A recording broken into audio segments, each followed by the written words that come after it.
তো আজকের এই ভিডিওতে ক্লাস 11-এর অষ্টম চ্যাপ্টারের খুবই গুরুত্বপূর্ণ একটি পার্ট ক্রোমোজোমের রাসায়নিক গঠন নিয়ে কথা বলতে চাই। এর আগে অলরেডি আমরা ক্রোমোজোমের বাহ্যিক গঠনের উপর ভিডিও আপলোড করেছি। যারা তোমরা ভিডিওটি দেখোনি অবশ্যই ডেসক্রিপশন বক্সের লিঙ্ক থেকে ভিডিওটি দেখে নিতে পারো।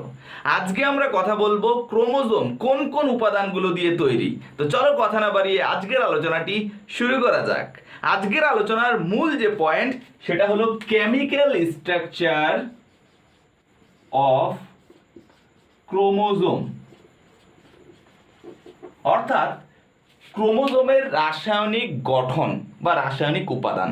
এবার দেখো, এই যে ক্রোমোজোম, এই ক্রোমোজোম মূলত তিনটা জিনিস দ্বারা তৈরি। কি কি এই তিনটা জিনিস আমরা একটু ভাগ করে নিই।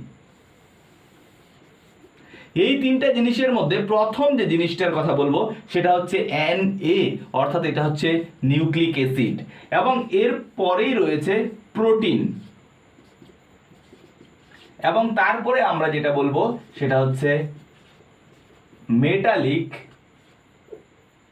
আয়ন। ওকে, তো এই তিনটা জিনিস দ্বারা আমাদের এই ক্রোমোজোম গঠিত। এবার চলে আসো, এই যে নিউক্লিক অ্যাসিড, এই নিউক্লিক অ্যাসিড প্রধানত দুই ধরনের হয়, তাই তো? কি কি? নাম্বার 1 DNA আর নাম্বার 2 RNA।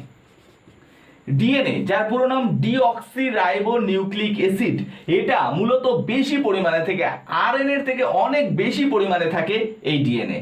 আর আরএনএ তোমরা জানোই রাইবো নিউক্লিক অ্যাসিড। আচ্ছা, এবার চলে আসো প্রোটিন। এই প্রোটিন কিন্তু দুই ধরনের থাকে।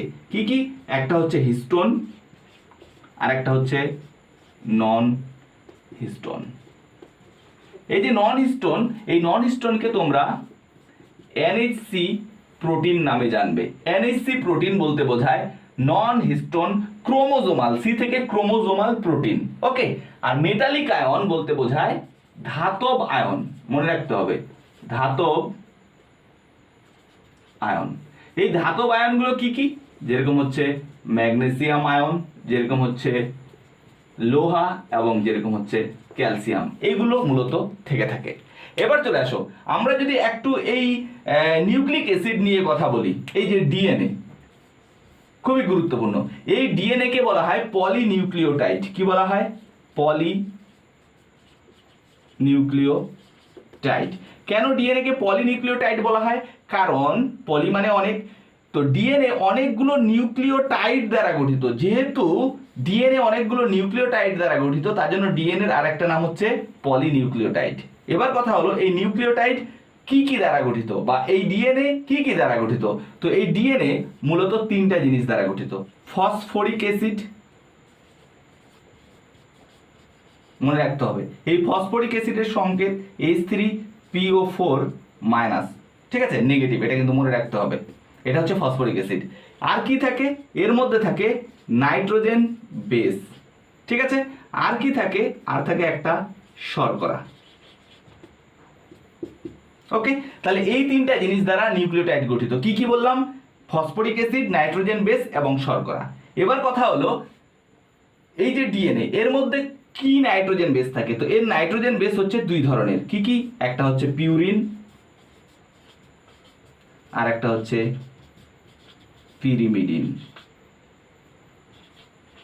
ওকে, এই যে পিউরিন, এই পিউরিনের মধ্যে আবার দুই ধরনের নাইট্রোজেন বেস থাকে, অ্যাডিনিন এবং গুয়ানিন। আর পিরিমিডিনের মধ্যে আবার দুই ধরনের থাকে, সাইটোসিন এবং থাইমিন। মনে রাখতে হবে পিরিমিডিন অ্যাকচুয়ালি তিন ধরনের হয়, সাইটোসিন, থাইমিন এবং ইউরাসিল। তবে ইউরাসিল এই ডিএনএ এর মধ্যে থাকে না, এটা মনে রাখতে হবে, ঠিক আছে। এবার চলে আসো শর্করা। তো ডিএনএ এর মধ্যে যে শর্করা থাকে সেটার নাম হচ্ছে ডিঅক্সিরাইবোজ। ডিঅক্সিরাইবোজ শর্করা, ঠিক আছে। এই যে ডিঅক্সিরাইবোজ, এই ডিঅক্সি কেন নামকরণ করা হয়েছে? অ্যাকচুয়ালি এটা তো রাইবোজ শর্করা, ডিএনএ এর মধ্যে যেটা থাকে রাইবোজ শর্করা, কিন্তু এটার নাম ডিঅক্সি কেন? অবশ্যই মনে রাখতে হবে ডিঅক্সি কেন। এর কারণ হচ্ছে, এই যে রাইবোজ শর্করা, এর 5টা কার্বন আছে। কয়টা কার্বন আছে? 5টা কার্বন থাকে, ঠিক আছে। 1 2 3 4 5। এই যে 5টা কার্বন উপর দিক থেকে যদি আমি নামকরণ করি, ঠিক আছে, তো এর মধ্যে এই 2 নাম্বার কার্বনে কোন রকম অক্সিজেন থাকে না। অ্যাকচুয়ালি এগুলোর সঙ্গে OH যুক্ত থাকে, প্রতিটার সঙ্গে OH যুক্ত থাকে, OH, কিন্তু এই 2 নাম্বার কার্বনের সঙ্গে কোনো OH থাকে না, মানে অক্সিজেন থাকে না, অ্যাকচুয়ালি এইচ থাকে শুধু। তো এই যেহেতু এখানে অক্সিজেন থাকে না, এই জন্য এটার নাম হয়েছে ডিঅক্সি, অর্থাৎ অক্সিজেন বিহীন। বোঝা গেছে? তো এটা হচ্ছে ডিঅক্সি রাইবোজ শর্করা, যেটা হচ্ছে ডিএনএর মধ্যে পাওয়া যায়, এবং এটা 5 কার্বন যুক্ত, তাই না? তার জন্য এটাকে আমরা পেন্টোজ শর্করাও বলি। 5 যেহেতু, তার জন্য পেন্টোজ। 6 থাকলে হেক্সা হতো। ঠিক আছে, তাহলে মোটামুটি আমরা বুঝে গেলাম যে এই ডিএনএ এর মধ্যে কি কি নাইট্রোজেন বেস থাকে।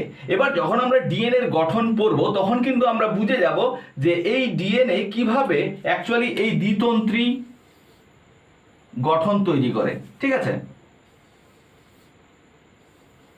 এই দ্বিতন্ত্রী গঠনটা অ্যাকচুয়ালি কিভাবে তৈরি হয়, ফসফরিক অ্যাসিড, নাইট্রোজেন বেস এবং শর্করা কিভাবে এখানে একটা ডিএনএ এর গঠন তৈরি করে। তো এই যে গঠনটা, এই গঠনটা তোমরা এর আগের যে চ্যাপ্টার, সেই আগের চ্যাপ্টারে খুব ভালো মতো বুঝবে। তার জন্য এই চ্যাপ্টারে, অর্থাৎ 7 নম্বর চ্যাপ্টারে তোমাদের ডিটেল আলোচনা করা আছে। তার জন্য এই চ্যাপ্টারে আমি বিশেষ আলোচনা করছি না, অর্থাৎ 8 নম্বর চ্যাপ্টার আমরা পড়ছি, এখানে বিশেষ আলোচনা করছি না। তবে ডিএনএ এর জন্য যতটুকু দরকার লাগবে আমাদের এখানে, ততটুকু অবশ্যই আমি জানাবো। দেখো, ডিএনএ এর এই যে গঠনটা, এই গঠনটা দ্বিতন্ত্রী, এটা আমাদের জানিয়েছিলেন দুজন সায়েন্টিস্ট, যাদের নাম হচ্ছে ওয়াটসন ও ক্রিক। তিনারা কি বললেন 1953 সালে, 1953 সালে তিনারা বলেন যে ডিএনএ দ্বিতন্ত্রী, অর্থাৎ দুটো সুতো পেঁচিয়ে থাকে, এবং এই যে দুটো সুতা পেঁচিয়ে থাকে, এটা অ্যাকচুয়ালি কখনোই লেগে থাকে না, সুতা দুটো কখনোই লেগে থাকে না। ঠিক আছে, এই সুতাগুলো অ্যাকচুয়ালি সিঁড়ির মতো, যেরকম ঘোরানো সিঁড়ির মতো ঠিক সেরকম ভাবে রয়েছে।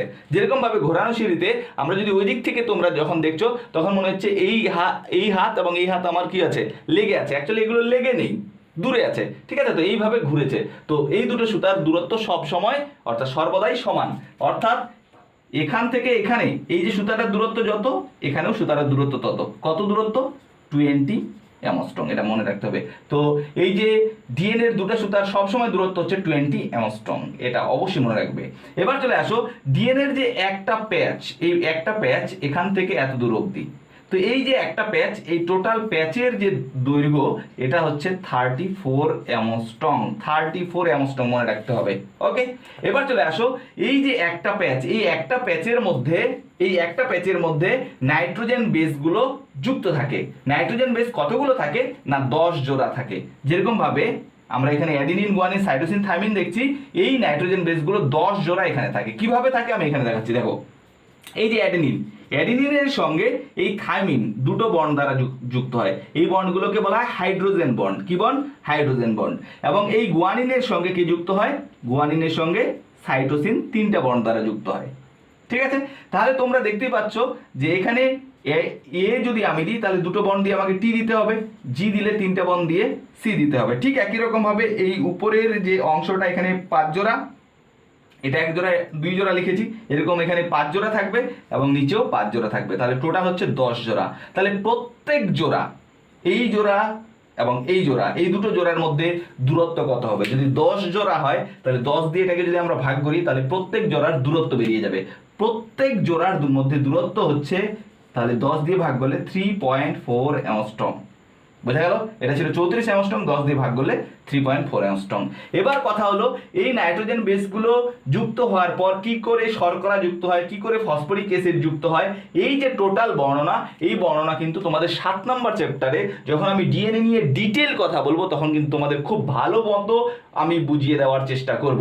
এখন তোমাদের এই চ্যাপ্টারে খুব বেশি আর দরকার পড়বে না। আশা করছি এইটুকু জানলেই, তোমাদের ডিএনএ এইটুকু জানলেই আশা করছি এই চ্যাপ্টারে তোমাদের কোনো বোঝার ক্ষেত্রে সমস্যাই হবে না। এবার চলে আসো আরএনএ।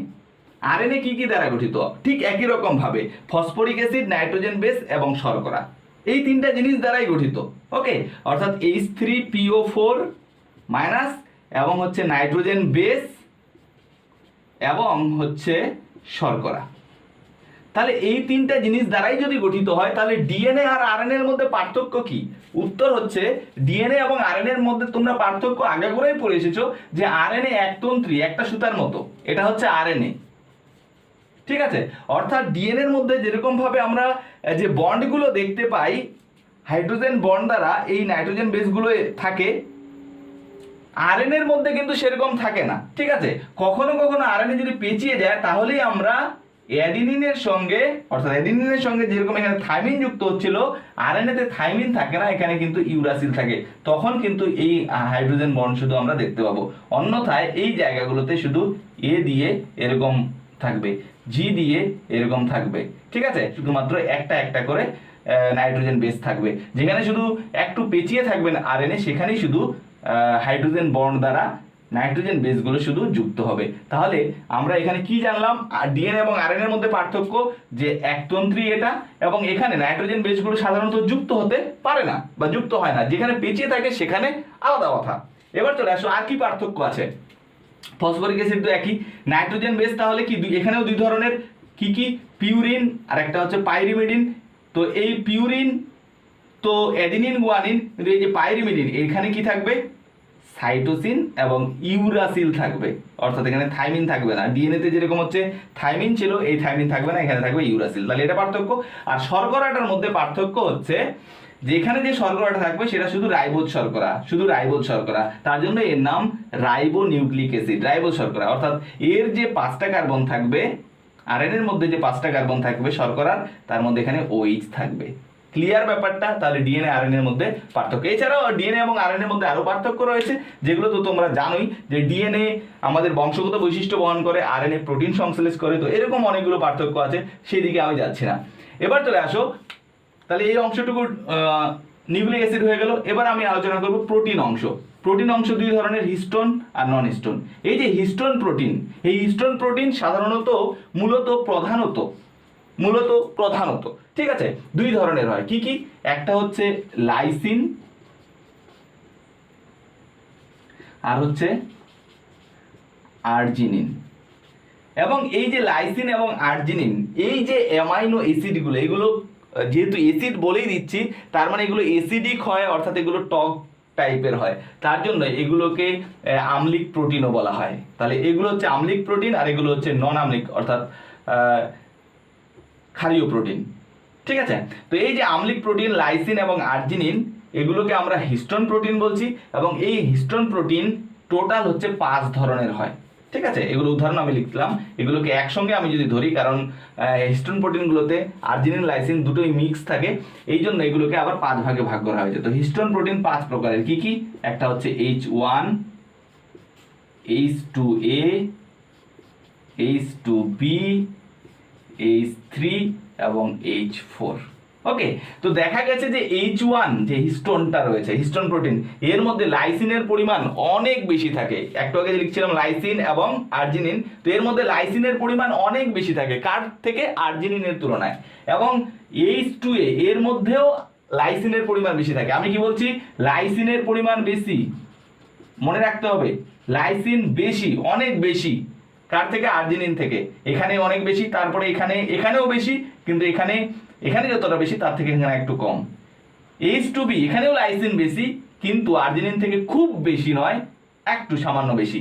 এবং তারপরে যে এই দুটোতে কিন্তু মনে রাখতে হবে, এই দুটোতে আর্জিনিন বেশি থাকে, আর্জিনিন বেশি। তাহলে মনে রাখতে হবে এই তিনটাতে লাইসিন বেশি, তবে লাইসিন এটাতে সবচেয়ে বেশি, তারপরে এটাতে, তারপরে এটাতে, ঠিক আছে। অর্থাৎ এটা গ্রেটার দেন এটা, গ্রেটার দেন এটা, এবং এটাতে হচ্ছে, এই দুটোতে হচ্ছে আর্জিনিন বেশি, এটা মনে রাখতে হবে। তাহলে হিস্টোন প্রোটিনগুলো আশা করছি তোমরা বুঝতে পেরেছো। এবার নন হিস্টোন প্রোটিন অর্থাৎ NHC, নন হিস্টোন ক্রোমোজোমাল প্রোটিন, এগুলো কি? এগুলোর উদাহরণ হচ্ছে যেরকম ট্রিপ্টোফ্যান, টাইরোসিন।